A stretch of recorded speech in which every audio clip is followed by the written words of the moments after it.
Butang baju aku mana ada? Butang apa pula? Baju kot kan ada butang?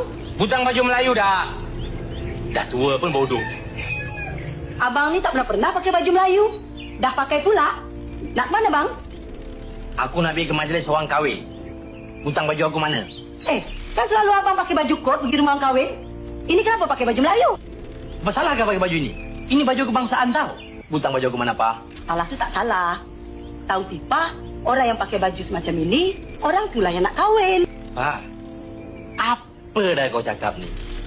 Kamu orang perempuan semuanya sama saja. Siapa yang kahwin bang? Kawan akulah, namanya si Jamil. Butang baju aku mana, Pak? Ofis besar. Setahu tipa di ofis besar itu yang nama Jamil.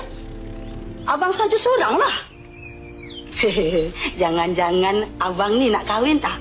Engkau jangan samakan aku dengan si Jaafar, dengan si Hashim, dengan si Saleh tu, Pak. Mereka tu sanggup bini banyak. Aku dengan kau saya ada sikit darah, Pak. Butang baju aku mana, Pak? Betul ke bang? Budak ni orang cakap betul-betul dia bila orang main pulang nanti sekali aku cepuk kau tahu. Butang baju aku mana dah? Allah, abang ni. Orang cakap sedikit pun dah nak marah. Siapa yang marah? Aku bukannya marah. Nasihat. Butang baju aku mana, Pak?